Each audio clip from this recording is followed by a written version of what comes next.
right, guys, we're getting started. By the way, how many more days till Christmas? It's 47, if anyone's counting. Yeah, it's coming up. My name's Rob. I organize Idea to IPO. We've been holding events in Silicon Valley for many years. We hold events multiple times a week from San Jose to San Francisco. We have a busy, busy calendar of events. I'd like to highlight just a few events that are coming up. Tomorrow, Thursday, November 9th, we have another venture capital panel, funding for fintech startups. That's going to be at Ditati Digital Marketing in Sunnyvale. Next Tuesday, November 14th, we have a patent workshop, and that's actually going to feature our distinguished moderator tonight, Bill Ahman. That's going to be at Mindrome in Santa Clara. Further on down the line, right after Thanksgiving, Thursday, November 30th, we have an event called the 10 Commandments of Venture Capital Funding.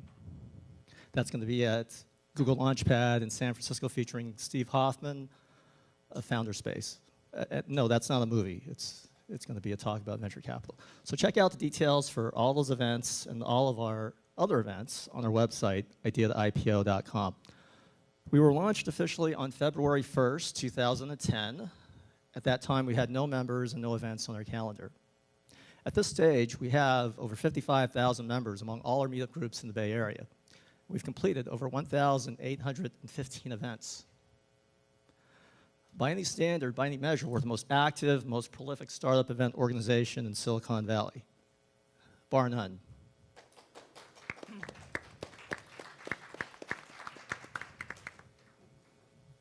Is that it?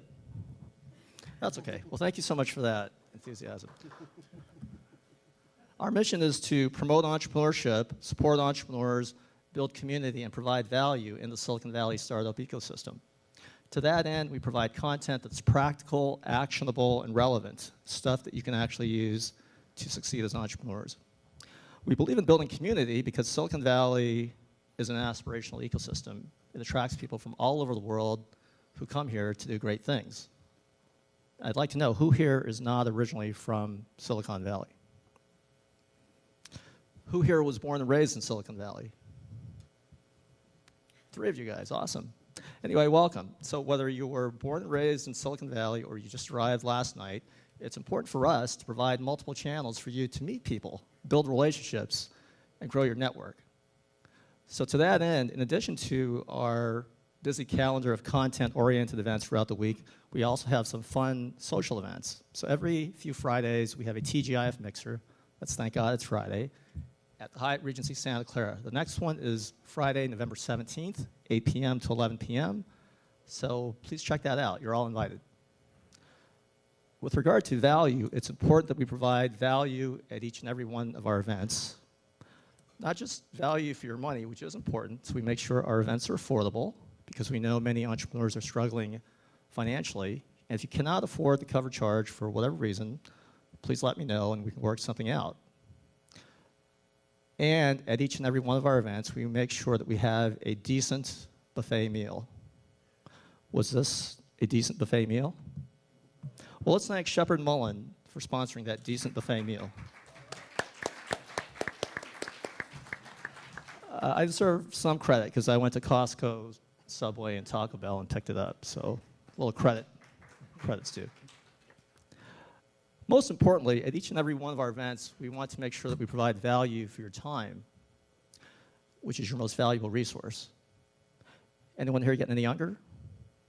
Besides our moderator? So when you invest your valuable time and come to our events, we want to make sure that you maximize your ROI. And we have many, many partners that help us do what we do. Law firms, venture capital firms, angel investor groups, incubators, accelerators, colleges, universities, lots of other players in Silicon Valley. Tonight, we're grateful to the College of San Mateo and the Small Business Development Center for hosting us at this beautiful venue. Is this a beautiful venue? Yeah. Well, we've held many, many events here, and we look forward to many, many more. The Small Business Development Center is a division of the SBA. It's funded by tax dollars, and if you need help with marketing, business counseling, referrals, that kind of thing, they're here to help you. So come talk to me if you want to check out their services. By the way, as described in the event description, tonight the parking regulations won't be enforced. So if you do happen to get a parking ticket on your windshield for whatever reason, come see me and we'll get that taken care of. Some of our other partners are here tonight. I'd like to also have them say a few words. First of all, let's hear it for Kevin and the Silicon Valley Innovation Center.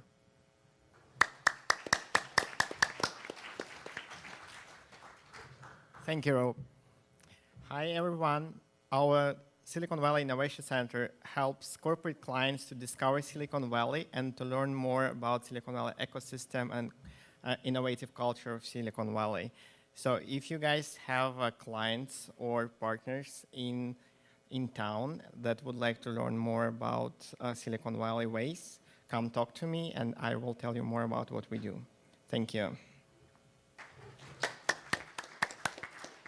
All right, next up we have Sudhir from HydroTrek. Thanks, Rob. So, 2 words to remember tonight.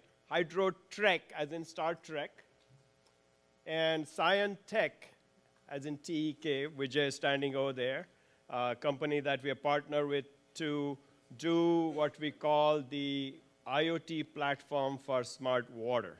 So if you want to find out more about it, please stop by. Or if you don't have time tonight, go to our website and you can contact me. I'm Sudhir.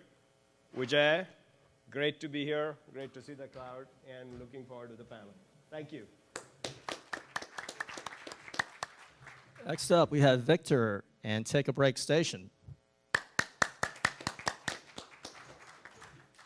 So my name is Victor. What we have done is design an ecosystem of wearable device using light and sound therapy for brainwave activation, allowing your body to relax, de-stress, re-energize, and refocus. So at the end of the evening, when you are tired of this symposium, come take a break. In those chairs, we have some devices you can use for stress management and for relaxation.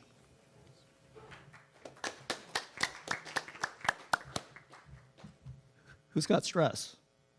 Anyway. Though our local mission is to support entrepreneurs here in Silicon Valley, our greater mission, though, is to democratize entrepreneurship and innovation all around the world. To that end, we have a robust YouTube channel, youtube.com/idea-to-IPO. So go there, check it out. We have tons of videos.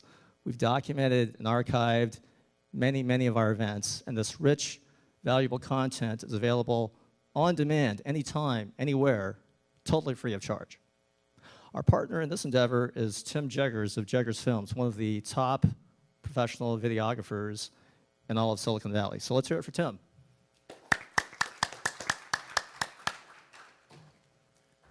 Thank you, everybody. So I'm Tim. I do a lot of events for Rob and other people throughout the Bay Area. I do informational videos. I can do a video about telling a story about what your company does and why you're so awesome.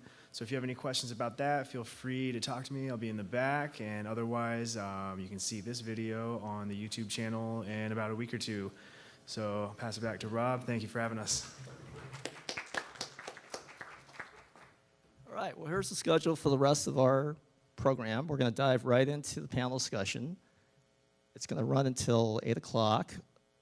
Audience members, if you have a question, hold it. At 8 p.m., we're going to open it up to questions. We're going to set up a mic stand here. Walk up to the mic stand, ask your question, and we want to take as many questions as possible.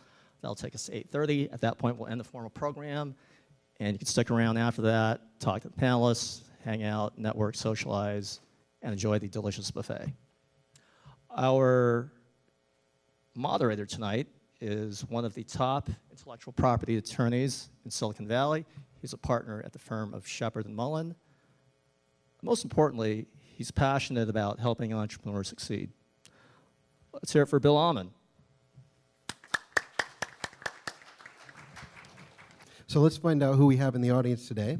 I'm going to ask you to raise your hands and maybe keep them up for a little while. So the more successful you are, the more you have to raise your hand.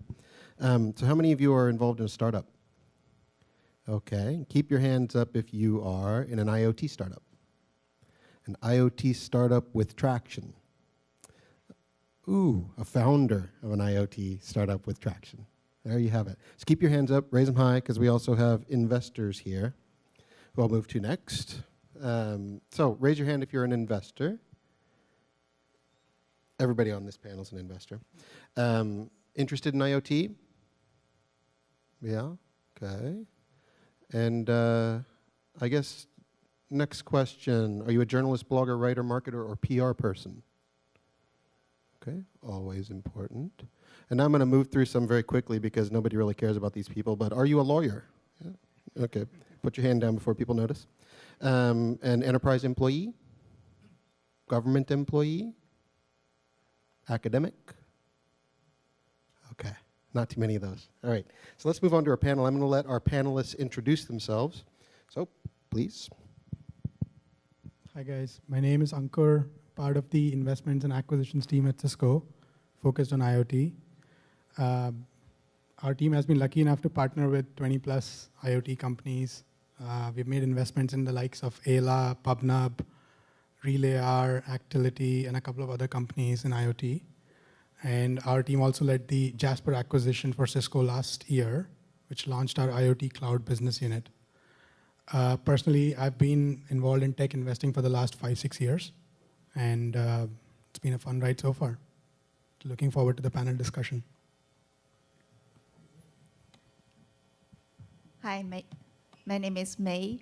I'm a venture partner for a firm called SAIF, SAIF, originally stands for SoftBank Asia Infrastructure Fund. It's a $4 billion fund, mainly based in Asia, but also invests in Silicon Valley. And now it's because it's such a large fund, now it's a separate entity, separated from SoftBank. I'm also an angel investor. I'm a member of Stanford Angels and Entrepreneurs. And I'm also advisor to several Silicon Valley startups and VCs. Actually, and another hat I'm wearing is I'm also a co-founder and CTO of an IoT startup called Zingbox. We've been around for 3 years right here in Silicon Valley in Mountain View. So I've seen both sides a little bit, and actually at Zingbox we raised 3 rounds of funding: seed round, Series A, and Series B. So I'm happy to share some insights from both sides. And actually before Zingbox, I was at Cisco for 14 years at Cisco CTO office, and our team actually worked together with the Anchor's team. We were helping with M&A's technical due diligence. Thank you. Hi, my name is Yash Hemaraj. I'm an investor at Benamu Global Ventures, BGV. We are an early stage enterprise focused venture firm based in Palo Alto. We make our early stage investments, Series A primarily, investing $3 to $5 million in around round sizes, $6 to $10 million rounds. So before IoT is a big area of focus for us, because especially around the industrial IoT space, which we'll get into later in this discussion. Primarily, so before I started investing, I was on the wireless networking side. I was one of the first engineers at a company called Spider Cloud Wireless. So we built wireless networking systems. So that is kind of part of how I got interested in the IoT space originally. So I'll talk more about it later this one, but happy to be here and look forward to having a great discussion today. Hi, I'm John Wong. I'm with Nexstar Partners. We're a $100 million early growth VC fund with an overall focus on mobile and wireless, but I lead our investments in IoT. We invest anywhere from seed up to Series C. Check size, that would be up to about 6 million. And my background, I joined about a year ago, and prior to this, I was at GE Digital on the Predix platform. And then prior to that, I was at SoftBank, the SoftBank Innovation Center. We're trying to develop a consumer-based IoT platform. So I've looked at both consumer as well as industrial IoT. Let's hear it for our panelists.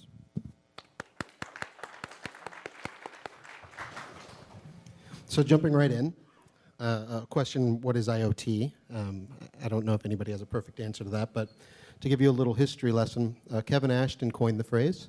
the Internet of Things, to describe a system in which the Internet is connected to the physical world via ubiquitous sensors. And he has said that he prefers the phrase Internet for Things. Some legal scholars have suggested changing thing to an inextricable mixture of hardware, software, data, and services. So I'm curious, what do our panelists think IoT means? So for me, I think Internet of Things is a collection of technologies and applications that connect things to Internet and allow for the collection, processing, and analysis of data and make sense of that data. IoT is sort of the second version after machine-to-machine communication. M2M has been around for a very long time. Some people get confused between M2M and IoT. So I think as we start this discussion, I think it makes sense to have that difference clear in our mind.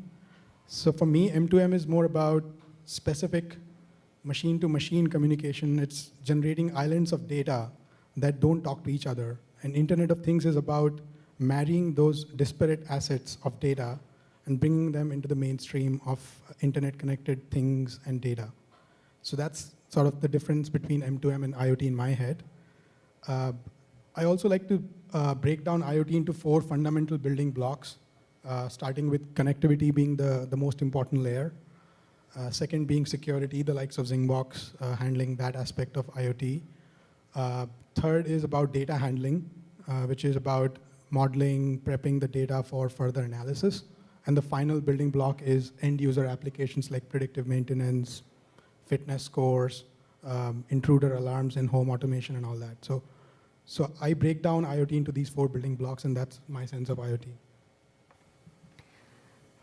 I think IoT is, as Bill mentioned, IoT is such a broad concept, and I can see moving forward, actually IoT has something to do with everybody and every single organization. That's why it's such an important topic. In our definition, and probably you ask 100 people, 100 people can give you 100 different definitions of IoT. In our definition is actually IoT is a bunch of, we define IoT devices are the devices that are purposely built for a fixed set of functionalities. And most of them are in the mid of operation, and some of them in critical infrastructure or can be life-threatening. And most of them are on 24/7, and they have they are purposely designed. They are usually not a full computational device, but they have a set of functionalities. For example, X-ray machine we consider as a IoT device, even though it is using Windows operating system, but it's very different from a regular Windows PC because the functionalities X-ray machine is designed to do are just take X-ray images, upload X-ray images, archive X-ray images, etc. So, and they have lots of fixed patterns because of their fixed functions, functionalities. And as Anchor mentioned, lots of them can do machine-to-machine automatic communications, and lots of them don't really need lots of human intervention.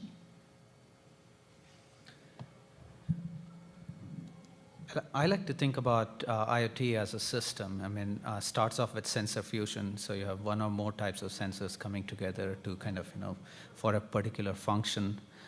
Each individual sensor within this has a very particular task that's assigned to it.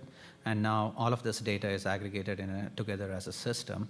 And now with the advancement of, you can look back and say, okay, this used to be done for a majority of the system. And even when we built wireless system, we built indoor 3G and 4G systems. We took an entire city's radio infrastructure and compressed it into the size of a building so that we could cover the indoor wireless use case. And so, you think about it, what we are putting together is exactly that, sensor fusion, bringing that data into like a system or a box, and then doing a lot of processing in there. So that's IoT, and we did that several years before it was already started calling together, bringing together as an IoT system, and the name was coined very recently, and became, so I think what's changed now is the ubiquity of processing power, the cloud computing, and the ability to kind of do this at a much larger scale than it was ever possible to do.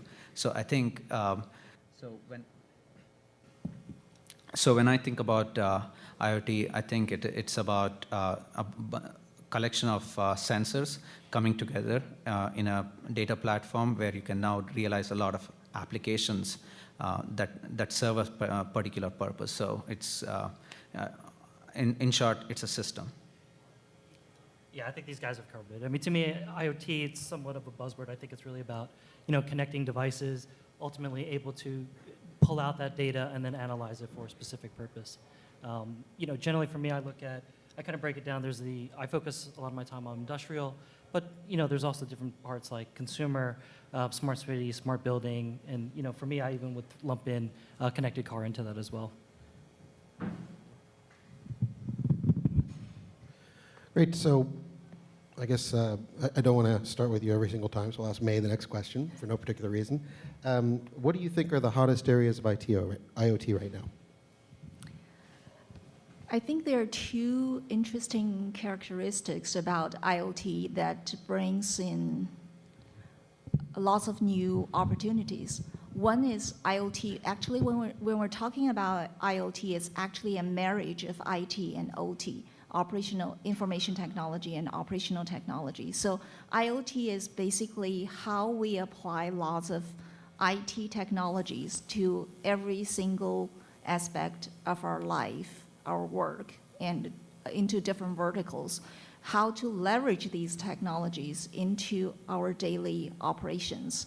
So I think there are lots of opportunities because we're trying to apply all these technologies into every single aspect of our work and life. So there's lots of intersection. For example, we look into a lot into healthcare. There are lots of opportunities there that how we can apply all these IT technologies, IoT technologies into the normal operation of healthcare. Actually, whether it is be it healthcare or manufacturing or higher education or just general enterprises. So that actually requires not just the IT expertise, but also the domain knowledge.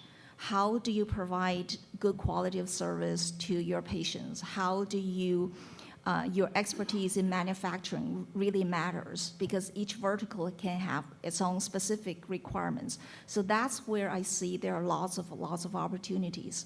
And the second characteristic about IoT, as panelists have already mentioned, is the data. Because all these IoT devices out there, all of a sudden we start to get huge amount of data. Either we couldn't get before or we couldn't get in such real time before. Now, most organizations have no idea what to do with this huge amount of data because they were not supposed to be the data scientists. They were not supposed to be a data warehouse. And so there are lots of opportunities now to how do you collect this data? How do you manage these data? How do you store these data? How do you secure these data? And all people in different verticals would require lots of expertise in order to really leverage this huge amount of data in order to provide insights to their business, to their services. So I see this is the new opportunity and new challenge, and they would require lots of tools, lots of services to help them because we should not, and we should never expect a doctor, nurse, a medical staff eventually become IT expert, security expert, data scientist. They should treat this whole IoT as a black box. They should only enjoy the benefits, the efficiency, the convenience that IoT brings to us without worrying about what's really behind this box, whether it's machine learning or artificial intelligence, and we should be able to provide them services and tools so that they can focus on really the area they're very good at. In the medical case, they're really good at taking care of the patients, and that should be the area they focus on. So in summary, I see one is the marriage of IT, OT provides lots of opportunities in each single vertical, and the second is the data itself. Thank you. So the hottest area, I think, right now is I think the use of robotics with the elements of IoT in there. So, for example, we just invested in a robotic system which is in the space of food preparation, automatic food preparation. And the interesting thing is that when you think about taking a robotic process like food preparation and letting a robotic system do it, it brings about all the elements of IoT in there.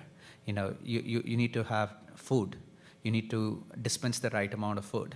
So you need to have like sensors such as weight measurement systems, etc. You need to keep the food at the right temperature or else food gets spoiled. So you need to have temperature sensors, humidity controllers, odor sensors.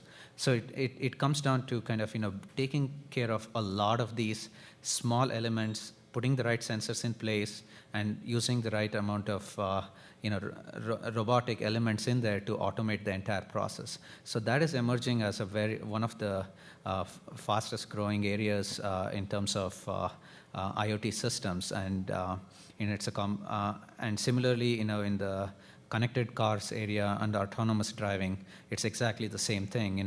Where instead of the traditional sense of cars, we are now seeing cars with a lot of sensors integrated in them, and they are both processing data on the car, as well as some part of the data is being processed in the cloud to put together a car that drives automatically. So these are the two hottest areas for me when it comes to IoT systems. Right. So we invest across the entire value chain and tech stack, but there's pockets that we like. So I'm spending a lot of my time, particularly around IoT analytics, specifically, predictive maintenance. That's sort of the low-hanging fruit for industrial IoT. Looking at that, a number of fog and edge companies, that's also a hot area. And then finally, security. We just invested in an IoT security company. So those are three main areas. But then also there could be vertically specific things, specifically like in manufacturing or retail, like a specific use case that we'll also look at. I think you copied my framework. I was going to actually break it down by exact same horizontal, exact same areas, horizontal as well as vertical. So IoT tends to be very vertically focused. The solutions that work in manufacturing don't work in connected cars or retail or home automation. And Cisco's thesis is to go vertical by vertical.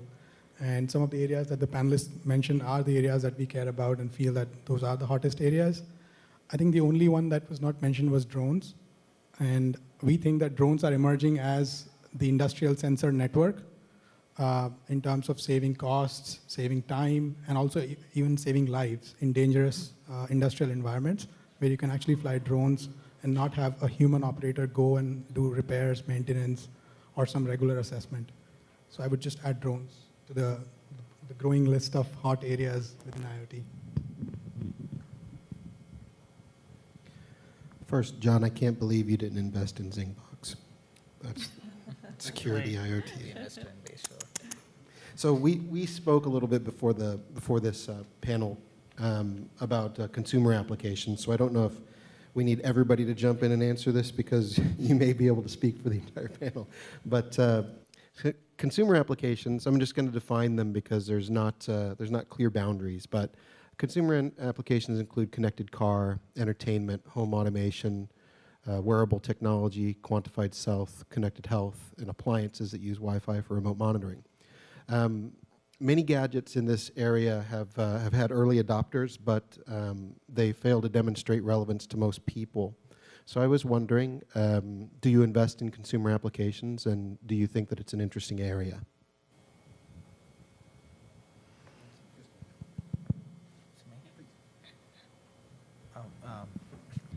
Actually, I do not do consumer investments. So we only do enterprise-focused investments. The way I look at any wave of early-stage investments, because I kind of mainly deal with that, there is about 2 to 3 years cycle time where any area is particularly hot for consumer for any kind of investment time period. So with respect to consumer, there was a wave where wearables were really hot. That was around the time when Jawbones and the Fitbits, et cetera, were being funded heavily. So after a time, they become better candidates for later stage investments. So it's kind of a very transient process. So you have to be very cognizant about that when you're kind of looking at consumer. And consumer companies tend to be driven by what's the in thing at any given point of time. So you got to be aware of what are the trends that are driving towards it. Right now, within the connected car space, there are a lot of consumer applications that are being funded, especially around driver assistance. I'm not an investor, but there is investments from Qualcomm Ventures, for example, and heads-up displays. So those are all like consumer applications, and there are companies that are getting funded in these spaces. So it's about identifying the right fit and building the right product for these use cases. I can speak. So I'll look at consumer IoT. Having said that, I'm not really spending much time on it. I would say in my former life when I was at SoftBank, we were trying to develop a consumer IoT marketplace by pulling together different products and creating solutions, and then trying to sell it to carriers and retailers. It was a very tough sell, and frankly, one of the reasons why I decided to get into industrial IoT. There was a lack of use cases, business model was sort of untested, adoption was questionable. So that's why I think consumer is tough. Having said that, I think there's going to be some opportunities. I think if you do it, what we were trying to do was create an actual solution. So for instance, we were doing things specifically for kids and creating an entire, solution around that, or elderly. I am starting to see a number of companies trying to do that now, but this was a few years ago, so at the time it was sort of novel. So yeah, that's my take on it. Actually, toys are one of the fastest growing IoT use cases. Baby toys for kids, learning related ones. So a lot of companies are getting funded in this particular area. Yeah, you'll pay for your child. You'll pay for we looked at that. You'll pay money to that your child's protected. You'll pay similarly for your mom or dad if they're elderly. But it has to have a good use case, and you need to know how you're going to monetize. So in my current avatar as an investor with Cisco also doesn't look at consumer IoT or consumer investments in general. But when I spent some time at Amazon in their venture fund, we did look at a toy company, and we made an investment in a company called Toy Mail. They basically allow parents to record messages in toys that can talk to their kids. So it's a good IoT use case. But having said that, I do agree. I think most of the consumer IoT use cases have been vitamins and really not painkillers. So you really need a very killer use case, very niche, very focused use case, and not a good to have. It has to be a must-have kind of a solution. So fitness trackers were just a good to have fashion kind of statement. Most of the people didn't really care about the health data that they were generating, and they've been pretty much disrupted by the big companies now. I think in the consumer IoT, my sense is also that most of the home automation and consumer IoT use cases will be owned by the likes of Apple, Google, and Microsoft. And I don't see a big play for startups in these areas. Yeah, actually, I think Cisco is really, well, I was there 14 years, got the same kind of brainwash. But I really think Cisco has been a leader in IoT. Actually, in our Cisco CTO office years ago, way before this IoT is such a hot term and such a hot topic. Actually, we started looking into IoT, different areas of IoT, smart buildings, smart cities, smart grid, and smart connected vehicles, you name it all. And I remember years ago, Cisco right next to its main building has actually a demo suite. It's called Smart Home. It was really fancy. Actually, even now in today's standard, it was like the refrigerator can talk to your microwave or something like that, and with all these smart gadgets. It's been there for so many years, but even today, we don't see any of that in our real home. And actually, when we started Zingbox 3 years ago, we started looking into consumer space first, because we all got fascinated by these fancy gadgets at home. But then we quickly realized the business is not there yet. As everybody has been pointing out, is lots of things are like nice to have, but what are the really key issues, really deep pains it's helping us solving? We don't really see that. And actually, at least for IoT security per se, we talked to lots of people, even to our angel investors who are like pioneer in security and in machine learning, et cetera. And we didn't see the need from the consumer. We didn't see the willingness for consumers to pay for IoT security. But actually for about a year ago, we started seeing some momentum. There has been some ISPs that start talking about IoT, providing a platform, providing the data analytics for homes and for consumers, and providing security, et cetera. So we start to see some momentum, but I still, in my personal opinion, I don't think the scale of the market is quite there yet. Maybe eventually when it really picks up, the consumers space can have this large momentum and scale, because there are huge amount of consumers out there, and if everybody on average can have many devices, the scale can be huge. But at least from what we're seeing now today, we don't think the market is quite there yet. So enterprise IoT apparently has its own acronym, EIoT. So it must be important. I heard that, or I read that it will account for nearly 40%, or 9.1 billion devices. So I guess Cisco knows what it's doing. I was curious. You already mentioned that that EIoT is something that you're willing to invest in. But so my question then would be, if you can break EIoT down, what are the interesting areas of that, perhaps, John?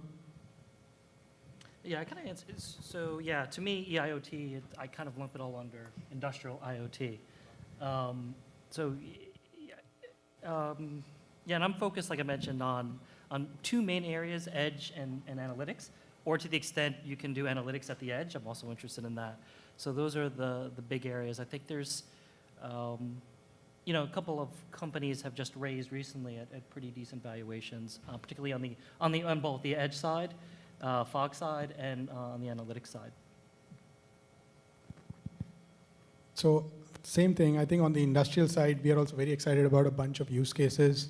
Maybe I can go a layer deeper on IoT analytics. We've seen a lot of companies directly using data from the data historians and other data stores that already exist in an industrial setting and just provide visualization dashboards. But we don't think that is a very defensible play. The real defensible play is when you actually when you prepare the data that's coming from sensors, along with the data historians and other data stores, massage the data, and provide some interesting use cases, including predictive maintenance and basic visualization and a bunch of other things. So we do need some sort of machine learning-based defensibility there. And we have come across a couple of companies that we are tracking for investment in this space. Other than industrial, we have also spent time on agriculture. Precision agriculture is an area which is really interesting for us. Farms are actually the world's largest unsupervised factory. So we do want to use IoT to actually start supervising the farms. And given the macro trends around shrinking acreage and increase in labor costs and all that, it makes sense to mechanize the farms and automate the agriculture as much as possible. Other than industrial and agri, automotive is also an area that is of a lot of interest to us. And we've briefly mentioned connected car as an area of interest, but we look at connected car from the OEM and the service provider side. And we think that there are a lot of applications that the tier one vendors, the automotive manufacturers, the telecom companies that provide connectivity to the connected cars, there are a lot of solutions that they care about. And security is also one of the very important considerations in the automotive space, and we are spending some time there. So these are the three areas that we care about in the enterprise IoT, and we spend most of our time looking at enterprise IoT. Yeah, we do see lots of opportunities for enterprise IoT because, as I mentioned before, every single organization starts to get this huge amount of data, and most of them don't even know what to do with it. So they would need lots of help. But at the same time, IoT is also a very fragmented area because different vertical manufacturing can have very different requirements from healthcare. So I would advise if you're thinking of doing a startup for IoT, on IoT related thing, definitely look into enterprise IoT. And even though your solution, even if your solution can be applied generically to all different verticals, but try to find one verticals. Either you have some domain knowledge, expertise in, or you have some connections and things like that to use one vertical as an entry point before you expand to all other different verticals. And I totally agree with what John and Anchor have just mentioned. I think one trend is definitely because of these IoT devices out there, it's impossible to transfer every single bit of data all the way up to the cloud. So definitely we see a trend of the fog computing, pushing more intelligence out to the edge, do some preliminary data processing at the edge instead of sending all the raw data up to the cloud. And another trend we're seeing, because we're getting huge amount of data from this huge amount of IoT devices, machine learning, automatic tools will play a very important role because we need to scale up to millions of billions of devices. And another thing I wanted to add for any IoT startup is to make sure your product, your service, whatever it is very easy to use. Because what we found in the market is before, as at Cisco, I feel I'm also, I was one of the guilty as charged. We develop product that requires certificates in order to use it because we are mainly selling to IT department. But moving forward, actually, lots of IoT technologies users are from operation. They can be a doctor, they can be a nurse, they can be workers on the production line. So very easy to use, very nice, clear, easy, very intuitive user interface would play a very important role. Thank you. So when we talk about enterprise, we kind of try to get into this, what are the business outcomes? Typically, we tend to focus on business productivity, agility, customer centricity, and business resiliency. Underneath that, it translates to a bunch of technologies, be it cybersecurity techniques, be it, analytics, be it, sensor fusion products. So, that's why we get to the level of business outcomes. And from there, it gets down to what do you need in order to deliver that business outcome. If it means that you got to put a bunch of sensors together, so be it. So typically, so that's kind of the approach that we have taken towards enterprise IoT use cases. We have invested in a couple of areas here. One of them is heavily in the computer vision space, where what we believe computer vision to be is an enabling technology for a lot of IoT systems, because in a lot of these systems they're trying to mimic human behavior, and one of the biggest sensor for humans is their eyes and the vision. So, and cameras are today acting as a proxy for your eyes, and so you need to be able to detect objects at very high accuracies. So we have invested in computer vision companies which are focusing on very high accuracy rates of facial detection, object detection, license plate detection at scale, and also real time. So we also invested in companies that are building enterprise IoT products. So we very recently invested in a smart whiteboard solution where it takes your existing whiteboards and kind of converts that into like a digital image that can be now shared across your Polycoms, across your Blue Jeans, or any other video conferencing solution. So they have kind of worked on, again, like, put together some cameras, and some image processing algorithms on the camera itself, and now they're adding additional sensors to it, like voice detection, etc. So again, like these, if you look at these, it comes down to what I would say. If you're building an IoT system targeted towards the enterprise, take into account what is the business outcome that you're delivering towards. Is it increased productivity, increased resiliency, agility, and then kind of work down to what is it that you need to put together in order to make that system feasible. So that's the way I think about enterprise. So a lot of people, I guess a bigger buzzword than IoT is AI. And I think that's kind of unfair because I think Skynet can't really take over and blow up humanity without IoT. It has to have the sensors. But I wonder if you think perhaps AI is important and what is the pertinent crossover into the IoT space? So I look at AI investments at Cisco as well. I think AI is going to influence, and I just talk about enterprise again. I'm not going to talk about consumer. AI is going to influence the enterprise landscape in 4 different ways. First one is smart interfaces like AR, VR, and voice-enabled interfaces, where IoT has some role to play in the consumer space through Siri and Alexa and Cortana and other voice-enabled systems. Second is automation of existing processes around OT, the operational technology setting, and data center automation in the infrastructure side. Third is machines which have actually smart machines which have the ability to sense, predict, and actually act real time in a physical environment. And here we're talking about drones, robotics, autonomous cars. And this is obviously a big area of overlap between IoT and AI. And the last one is predictability in your existing software platforms. That is the only area where IoT doesn't have a very significant role to play. So out of the 4 big trends of how AI will influence the enterprise landscape, I think 3 out of 4, IoT has a big role to play along with AI. And yeah, I have come across a bunch of companies that are using AI in the IoT use cases, and it's a force multiplier. Yeah, we see AI is particularly useful and helpful for IoT because no matter how advanced AI technology is today, it is still not as smart as human being yet. So it still has a hard time to actually process really complicated things and situation.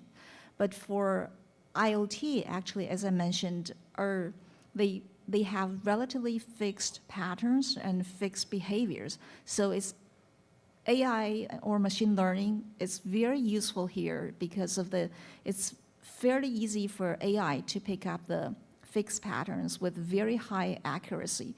And the challenge for IoT is actually scalability. How do you scale it up to all these huge number of devices and this huge number of different types of devices? That's also where AI can do much better job than human being. It's because of this huge amount of devices, it's almost impossible for a human being to do it manually, while for AI, for the algorithm, it's actually a fairly easy thing, and it can scale up to all these devices very accurately. So the way I think about AI is kind of using Ankur's. It's a technique for which is a force multiplier. Don't get sucked into by the buzzword that AI has become. It is it's a technique. If just take a look at whether you actually need to use it for the business use case that you're going after. If it means that you got if in a lot of use cases, what we find is I'll take the example of the computer vision company that we have funded. Without AI techniques, they were at a particular accuracy level for face detection. When they put in an AI technique into it, the accuracy rates jumped significantly higher.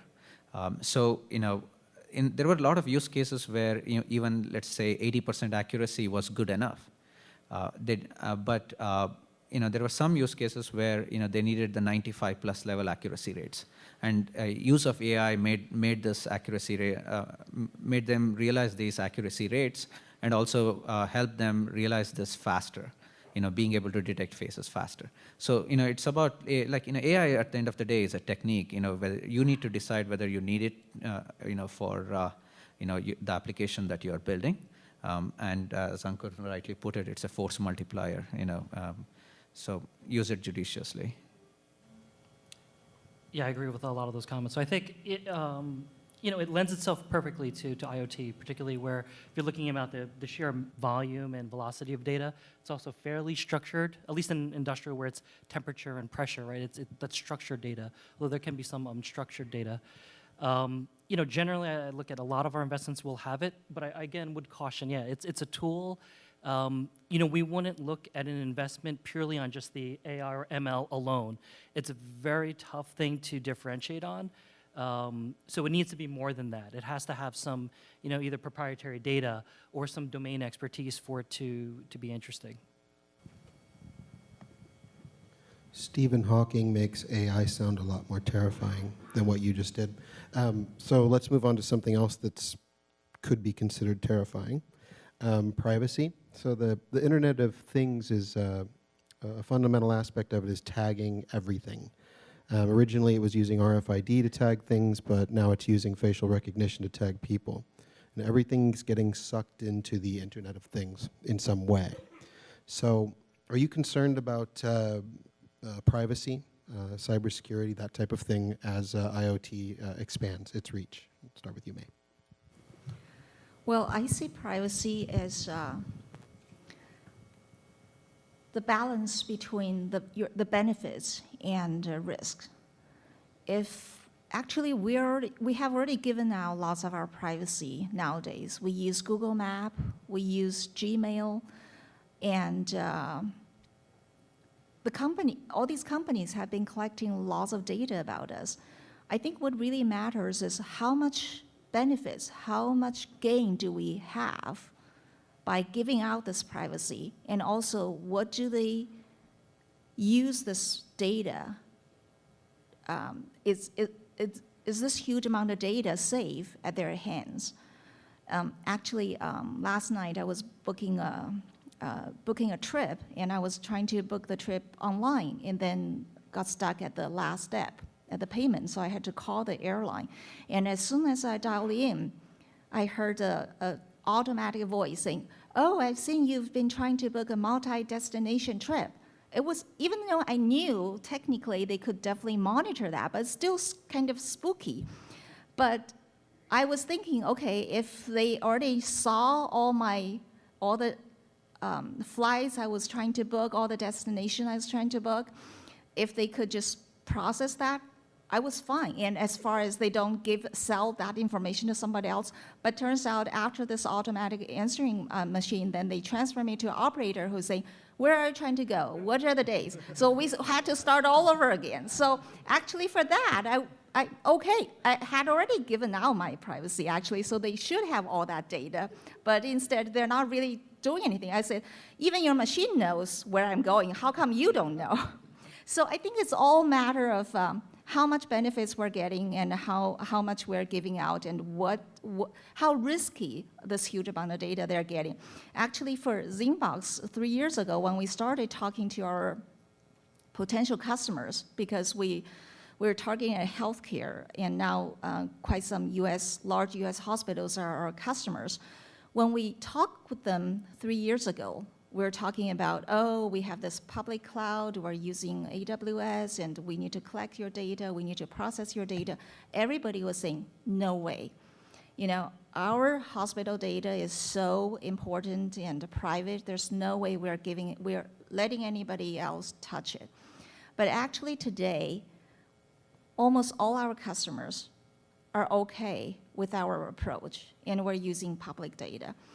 It's because, and before they were saying you have to deploy your solution in our private cloud, but today all our solution is actually on public cloud. It's okay because of this cloud solution, not only they can see their own data, like in terms of security and operation efficiency, et cetera, but they actually got huge benefit from many other hospitals we're seeing. Of course, we're not giving out the data from hospital, but we're giving the statistics where, if we see a vulnerability here in this kind of situation, we can check all your hospital situation to prevent lots of incidents from happening. So they're getting huge amount of benefits. At the same time, we tell them exactly what we're sending to the cloud. We don't send any of the raw data. We don't send any of the sensitive data. So we make sure all the data we send out is a small percentage, process data, metadata, so it's completely safe and with very, very low risk. And so they're okay with it. So I think eventually it's going to be a balance of how much gain do we get by giving out our data and how risky it is. And also in another sense, I don't see the privacy and security going head to head, because I see what we really care about as a consumer is my individual information. Okay, May is this Asian woman living in Silicon Valley. But actually what we really care about in terms is the statistic data. Is the data, we don't really care about the individual cases, but what we care is a collective statistical information that can benefit other users. So I see if we do it right, we can actually provide both security and privacy. I mean, regarding privacy, what I would just caution is there are a lot of entrepreneurs in the room. There's a lot of regulations that are coming and that are still going to come. So I would say pay attention to a lot of those regulations. Keep your data segregated if you're, especially if you're dealing with European countries, and if you're having data from European clients, make sure that right from day one you build your data architectures and systems such that you're ready for those regulations. Protect your customers' PII, personal identification information, PII. I think that's right. So protect that very, very carefully, such that you don't get into trouble and your company doesn't get into any trouble. So that's kind of what I leave with the privacy discussion.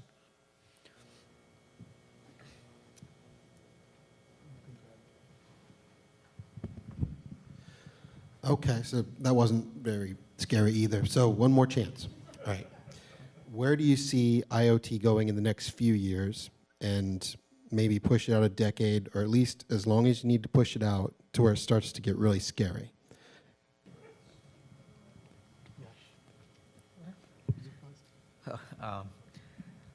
IoT, I wish in another 3 years we'll stop talking about IoT. It's just like about talking about internet. I mean, do you really kind of talk about internet these days? So it's going to be ubiquitous. You're going to see sensors everywhere. You're going to see IoT systems being used for every use case that you don't really talk about IoT. But it's going to become ubiquitous, I think. With a variety of use cases that that you see everywhere. So I still think it's fairly early on. I don't know where IoT falls on the hype curve. I think it's past the inflection point. But at least what I'm seeing, we're still just seeing pilots right now. You're seeing lots of pilots with large companies. Unfortunately, they're not going anywhere in a lot of cases. So I still think we're at the phase where large companies are testing it out. They're seeing, and then hopefully over the next 2 to 3, next few years, we'll start seeing it everywhere where it is moving into production, and you start seeing it across numerous industries. So yeah, if I go back to my framework of 4 fundamental building blocks, I think we are still in the first phase of providing connectivity. We are just connecting the devices right now, really not worrying about the security, which we should be worrying about. So I think over the next few years, organizations, both consumers and enterprises, will start caring about security of communication that's emanating from IoT devices and going back to the IoT devices. Data wrangling, data management will become important and ubiquitous. And then the end user applications will eventually result from having these fundamental building blocks in place. But I do agree, I think IoT will just grow from here. These are very early days. Even though industrial IoT is hot, it's actually all just pilots right now. Nobody has done a massive adoption of IoT technologies on the shop floor, in the supply chain, or anywhere else in their business. So I think these are very, very early days. Talking about scary things, Bill, I can predict, or I know for sure, in 3 years, we're definitely going to see a lot more hacking incidents that targeted at IoT devices or caused by IoT devices. Actually, we already started seeing that during the past several months, increasing amount of ransomware and malware, DDoS attacking targeted at IoT devices. But having that said, and because all these incidents came out, and then people start saying, oh, maybe we should not adopt IoT, maybe instead of it's giving us convenience, efficiency, but it's causing lots of bigger troubles. But as we all know, regardless of all these hacking incidents, we're still going to continue seeing more and more IoT devices being adopted. And in the next several years, I'm sure we're going to start to see more IoT devices are actually going to really help us either save money or make more money. That was only a C because you said something scary, but then you made it sound not scary afterwards. So thank you all.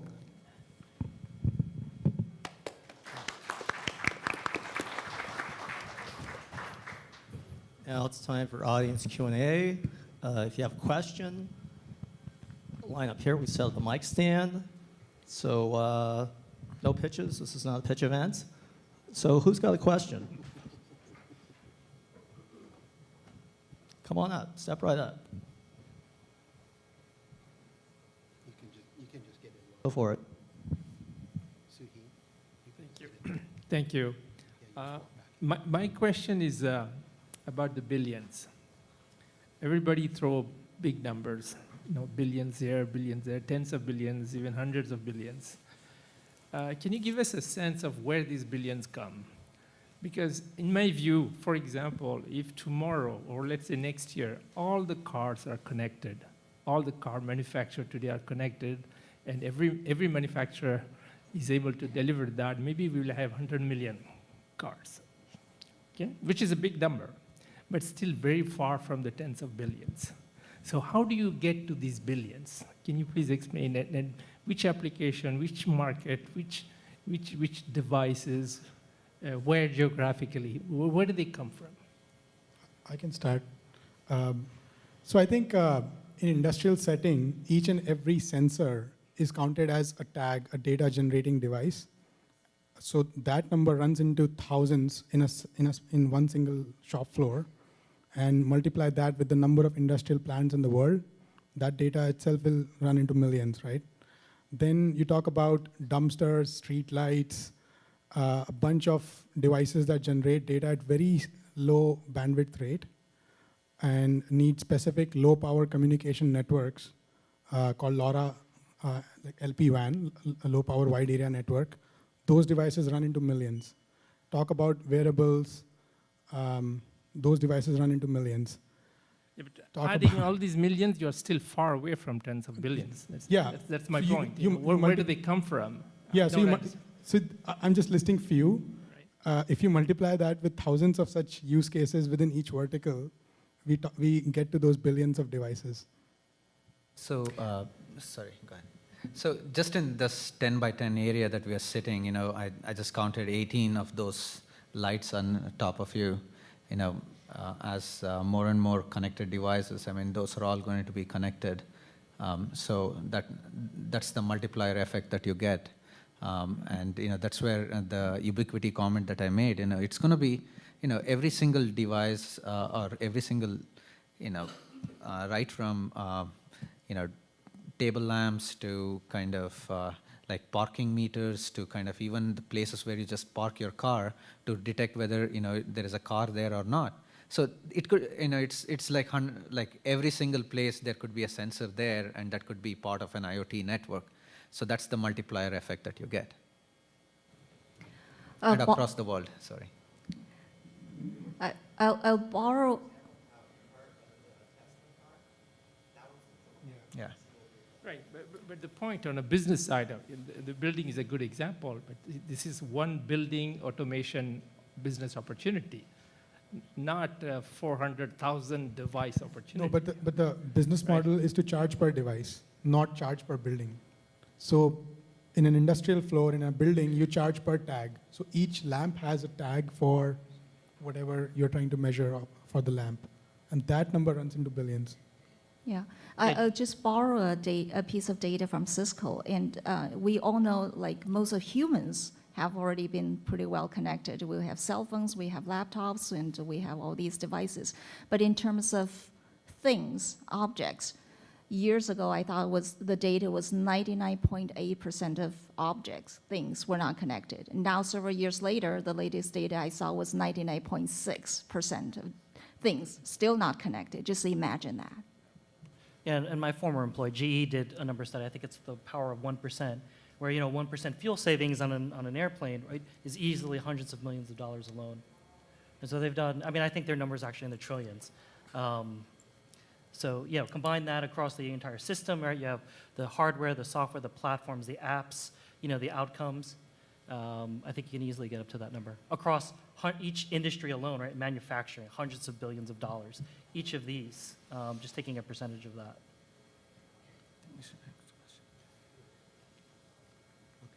So I'm not trying to make a pitch. I'm just trying to put my use case here. So don't think as a pitch. So we are a stealth mode enterprise or industrial IoT company. We have one paid customer. We did 2 successful POCs with a public company. And we are doing 1 POC right now, 2 more in pipeline. And now we are thinking that we are reaching a stage where we may be looking at some professional money coming into it, although we are right now still bootstrapped. So my question to you is that how do you think that I should be approaching this funding? And what should be my advice? Where should I begin? And what should be my trajectory for that? Because right now we are at a stage where actually we are asking ourselves to slow down because we cannot meet what customers are asking. I'm sorry, it was not very audible here. So you have 1 POC right now? We have 1 paying customer. 1 paying customer. And we have a big public company with which we have done 2 successful POCs, and we are now negotiating the procurement. Got it. And we have 1 POC going on right now. Got it. And you have the team to support it, or is that the place where the challenge is? No, we have a very full-fledged team. We don't have any challenges on team.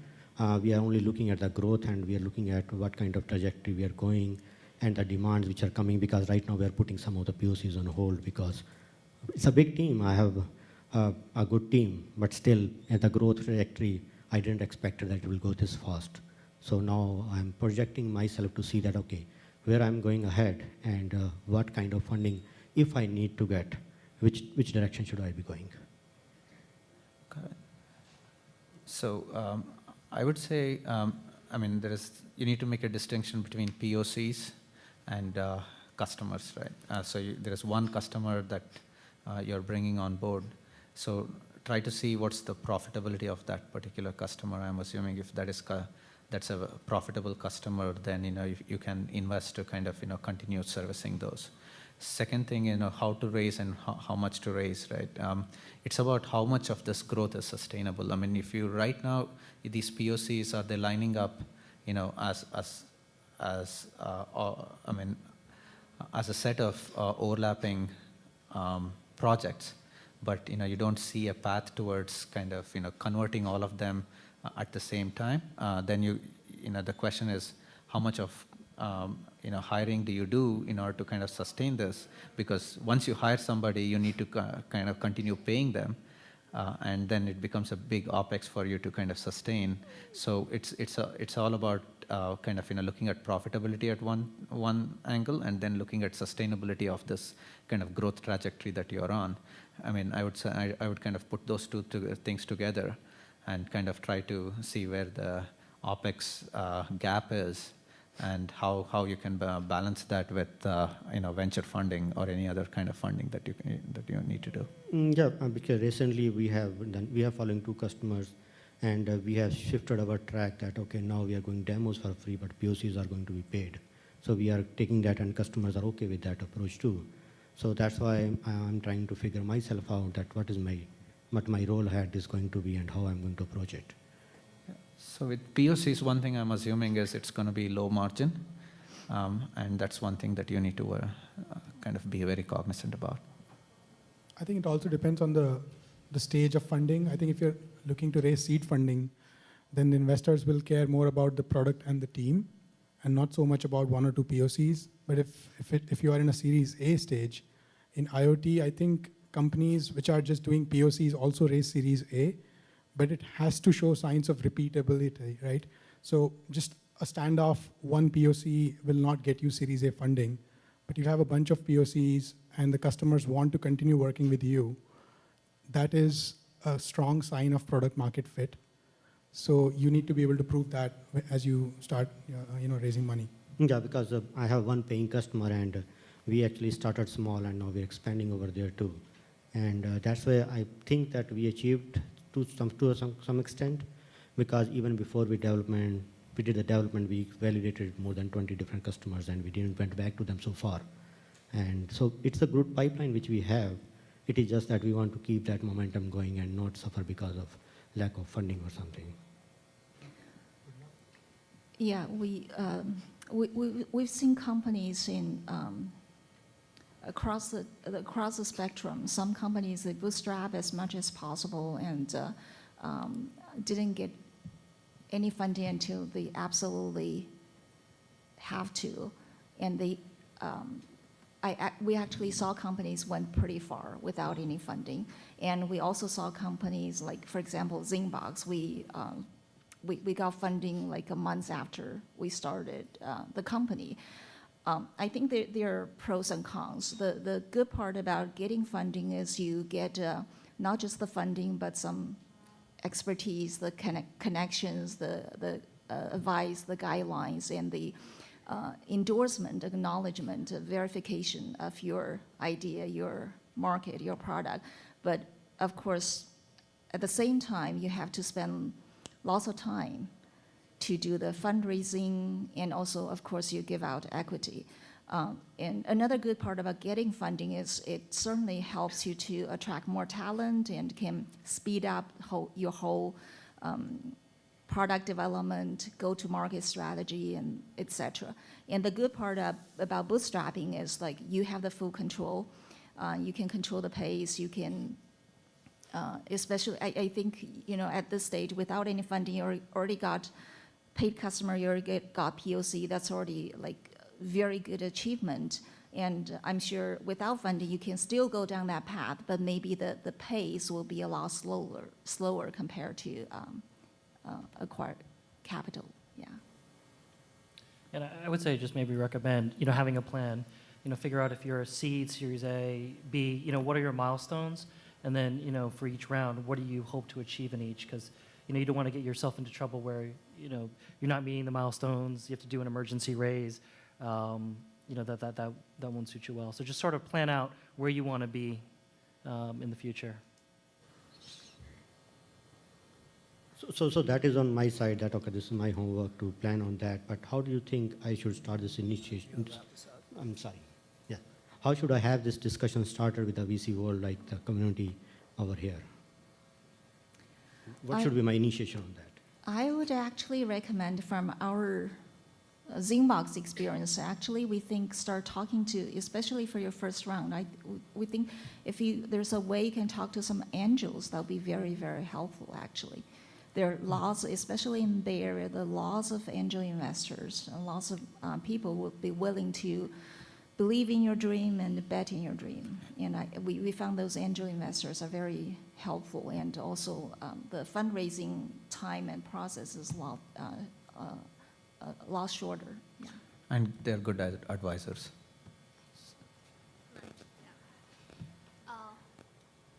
Yeah, I'm a single founder of my startup, and I have a product, and I found that it could apply to many cases. And I am now thinking into the IoT, and I read the news, and some big company, they launched this service, the delivery enter your house and put the package inside your house and close the door and leave.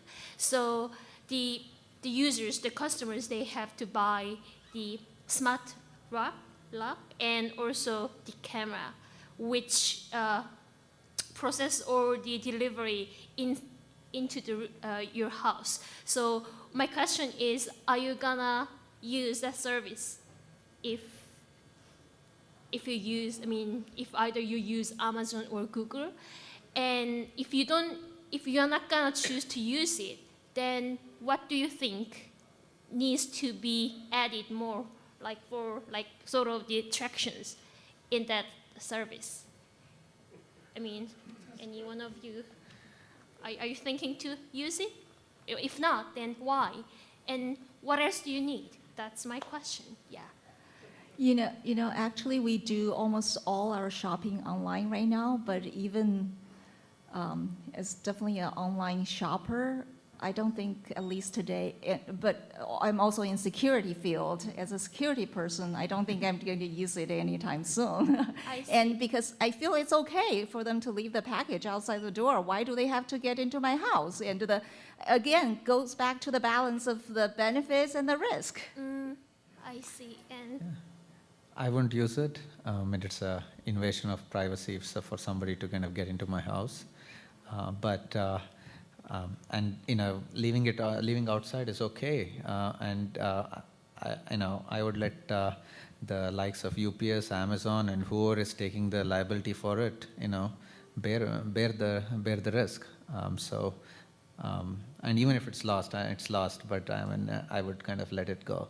then what do you think? What else do you think needs to be made into, with that service? Like, let's say smart lock and camera. And what else do you think the next thing? I have no idea. Okay. Yeah.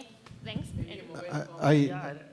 I think that you might have something similar to the doorbells that see somebody enter, and security systems. You may have the bot will come to your door, and it'll send a code to you and say, let me in, or something like that. And then you unlock your door, and it also has a smart key. Something like that might work. But I think there is an effort right now to solve that problem of getting products to local distribution centers, and then the final leg is the one that's tricky. And I know that's a problem to be solved. Thanks for. Sure. Funding in the environment, water, air, it's sparse whether IoT or not. So now I'll preface this that this is a very serious question. We have background in this technology. So given all technology, if I were to create a product that monitors soil moisture and use computer vision to look at the leaf growth, so it's kind of precision agriculture targeted towards the homeowners, and a user-to-use app, and targeted towards the pot growers, would you guys fund it? Cannabis pot, that market is a mushrooming market. It's kind of a single entry to the precision agriculture to the single market. There are a lot of legal issues involved in doing that. So the question is, which one of the VCs would be saying, oh yeah, it's targeted towards pot growers, but lots of money going into it, and here's a company with technology that could create something for that market. So a Nest controller with edge analytics that monitors the 6 plants in your backyard. So Cisco doesn't do consumer ag investments. But I think if I were not working at Cisco, if I were working at a fund that would allow me to do this investment, I would still not do it because I don't think it's a big enough pain point. The stakes are really low. If I screw up a tomato crop in my backyard, it doesn't affect me that much. But for farmers, if you're actually using this technology for farmers, who earn their livelihood through this, they'll actually be willing to pay money for it, right? So that's my very simple answer to this. Yeah, I think IoT in agriculture is a huge, huge area. There are lots of opportunities in IoT in agriculture.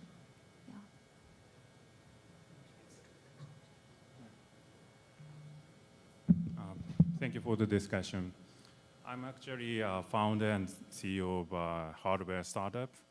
And my situation is like, after finishing crowdfunding campaign successfully I sold certain quantity of products and raised a certain amount of money and finished shipments. And then my difficulty, I'm facing difficulties in raising like Series A round money. Like as you mentioned, nice to have product. So my question is how difficult, so I think many others hardware startup is facing same problems. So how difficult do you think is it to raise Series A round? And also how do you see consumer electronics market?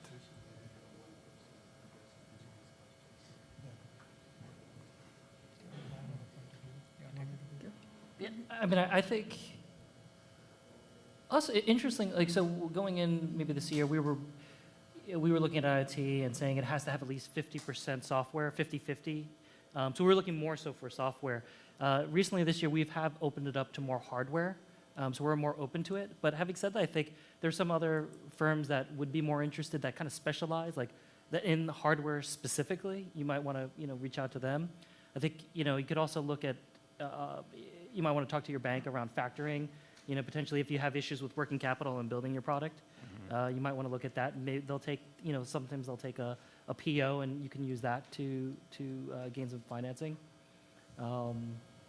Yeah, it's not easy though. I mean, on the hardware side, particularly in Silicon Valley, everyone wants some type of software component that's scalable, right? I mean, for me, I wouldn't feel comfortable if, I invested and you just invested in building, hardware.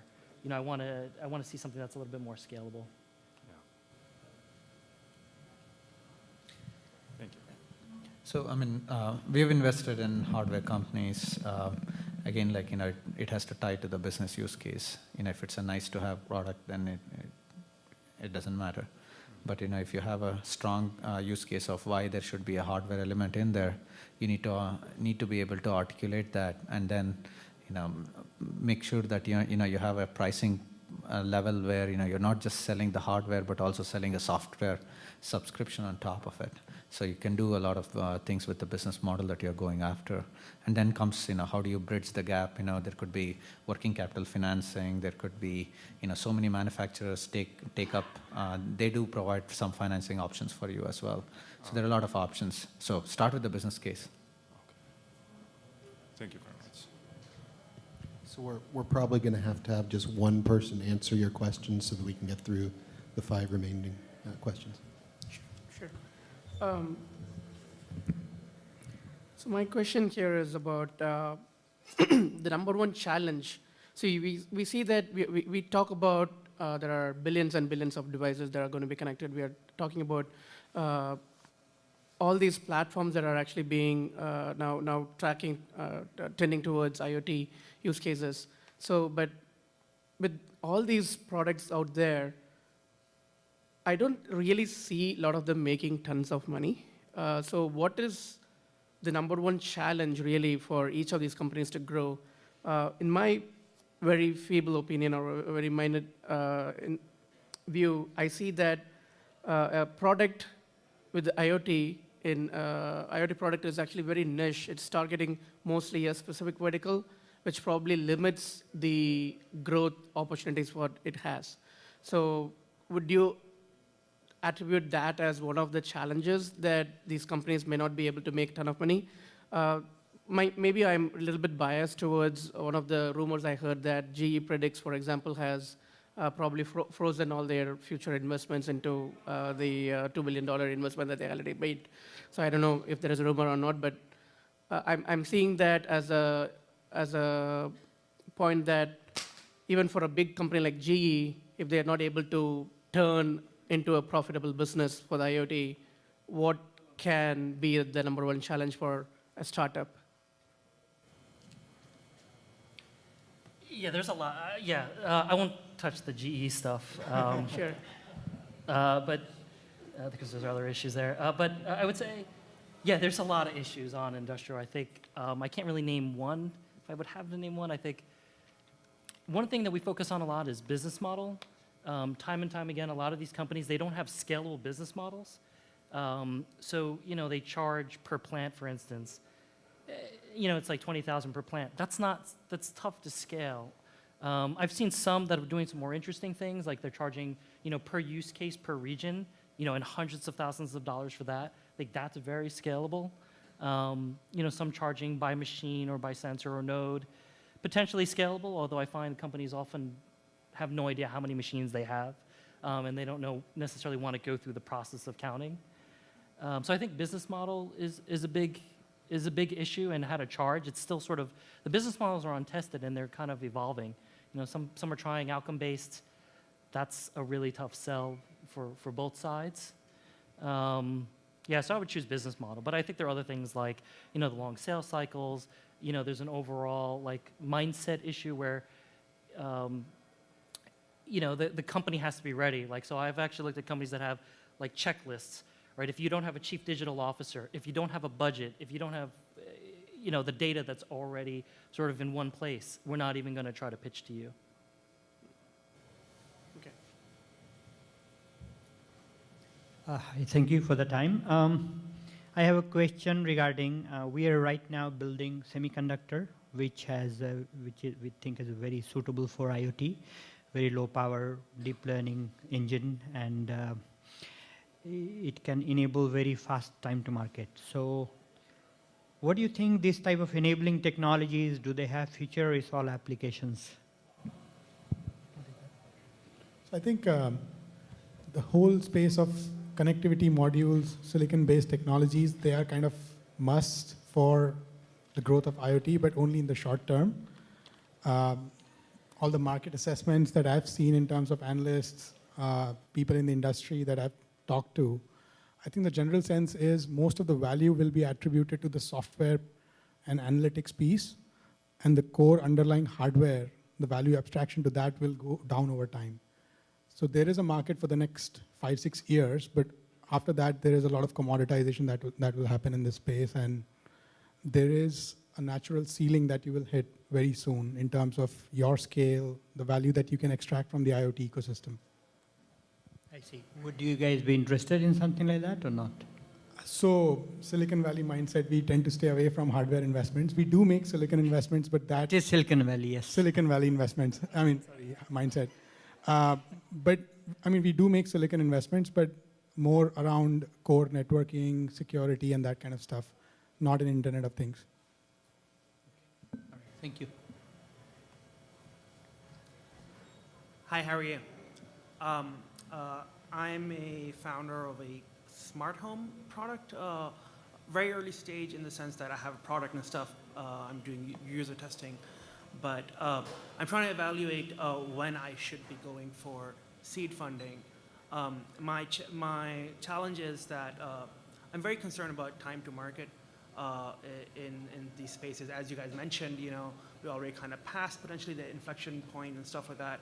So I'm trying to balance between building a simple product MVP kind of thing and getting the time to market part versus spending more time on R&D and getting the innovation in place to potentially do further differentiation of the product.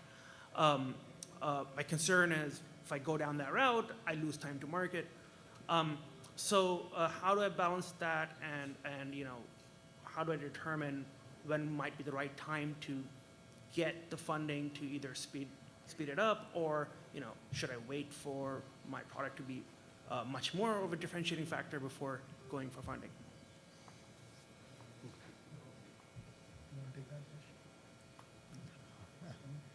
No, I think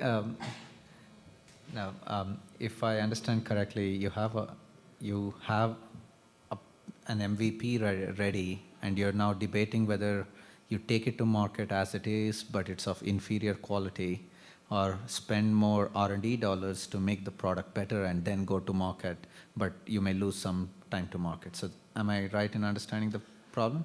Yeah, although not so much about quality, but more about really having a differentiating product versus the potential competitors. There are some areas of differentiation, but I could kind of do more, spend more time on getting some more patents and things like that. But that just adds time to market. And so I'm just trying to debate whether I should, whether I should just go for that MVP that I think would work. I would suggest that test the concept with whatever MVP that you have, see what proof points you get, and take that proof points to some investors who are very familiar with whatever space that you are investing in, and they're the right ones to give you some feedback. And if they bite on the early traction that you have gotten and the feedback that you've gotten, then you have more money, and now you can either decide to spend money faster and accelerate, or you can basically take it slow. And if you see that getting that extra differentiation is actually beneficial to kind of later on get that hockey stick growth, you just basically pace yourself. But get the proof point first, validate the concept, then go to the right investors who can basically make a judgment call based on the few data points that you have. All right, thank you. Hi. Hi, I'm Kumar. I'm not an entrepreneur yet. I want to be an entrepreneur. I work for one of the largest enterprise software companies. As you can imagine, we do invest a lot of money in IoT and this thing. So if I were to start a company today, what areas do you think that eventually these big guys or the guys that we work for will take over, and what areas will be where startups can disrupt and even disrupt these big guys? I'm probably interested only in the software space, maybe the velocity, handling the velocity of data, or the data management, or security, or whatever. I think one good part about IoT is a very fragmented market. And even though there are several big players that are trying to provide the platform that everybody can jump in, but I don't see it's actually going to happen anytime soon. It is very hard. And actually recently, I just saw a data talking about the because everybody's talking about IoT, this huge amount of data and machine learning. Is actually a research a professor gave a talk at Stanford last week. From their study, it actually shows reversed hockey stick in terms of the accuracy of your model, the effectiveness of your model versus how much data you would be required. The good news is, at the very beginning, even with very little amount of data, you can still get a very modest quality of your model. And when you get to the middle point, still, you can make huge improvements by providing just a limited amount of more data. But actually, when you get to the later stage, it requires huge amount of data in order to make teeny tiny progress. And those are the areas you want to avoid. For example, people have been talking about voice recognition. It's very hard for it to compete with large players like Google, Facebook, where they have huge amount of training data, and it's already a fairly established field. Then it's very challenging for startup. But there are lots of new opportunities, new areas that, first of all, maybe the opportunity today is not big enough for these big players to play a bet on.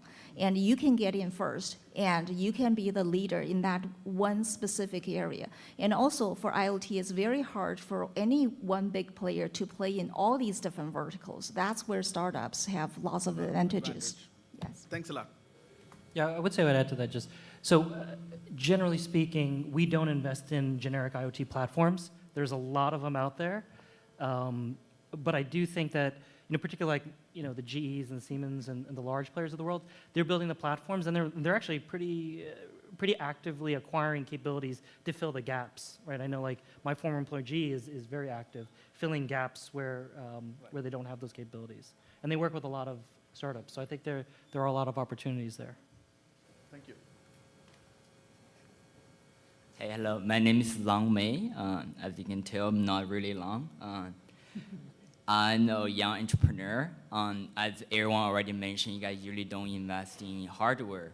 I wonder, how do you guys think of consumer product IoT like Tile is the most probably well-known consumer-oriented IoT device. So why do you think they are successful, or do you think are they generate return? Will they be a big player similar like Tao for the consumer-oriented IoT?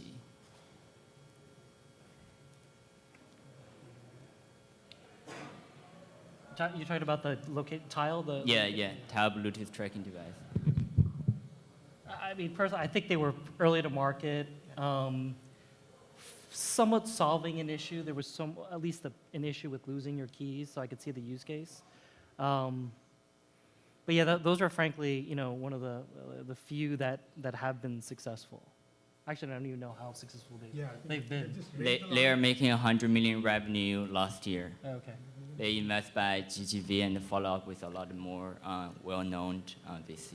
See, I think that's where having the right insight, I mean, I briefly touched upon it earlier. When you're talking about consumer, having that consumer insight is extremely important. Yeah. And, they latched on to this particular use case of kind of everybody loses everything. Yeah. And, they want to keep track about things, and how do you, very nicely and, the user experience is very important, and I think they had the right user experience, and they brought together the right solution to kind of address that. So I think, that's what's needed to kind of, make consumer hardware successful. And you got to do some research. You got to kind of really have a understanding of the problem there. Yeah. Thank you for your answer. The reason I asked, because we are building a way smaller tag that you can not only just put in your kitchen, but also passport sunglasses. So far, we already sell more than 7,000 in past 4 months. We're delivering 100. In past 4 months, we've made $200,000 in pre-revenue. So we're delivering right now. So this is why I asked how you guys think. And yeah, I definitely agree on the user case and understanding of their customer, for sure. Yeah. Cool. Thank you, guys. Go to Shark Tank. They actually reached out to us, but we didn't put the final interview.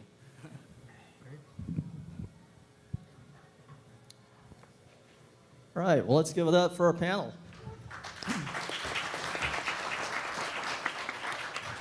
Let's hear it for our great moderator, Bill Ahman. Thanks to our host, the College of San Mateo, our event team, our video team, and all our sponsors. And thanks to our audience for sticking around.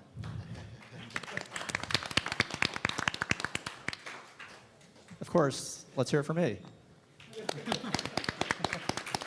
So our panel will stick around for a few minutes. You can chit-chat with them. Our video will be on our YouTube channel, youtube.com/idea-to-IPO in a few weeks. Feel free to take some pizza home. Thanks for coming, and we'll see you next time.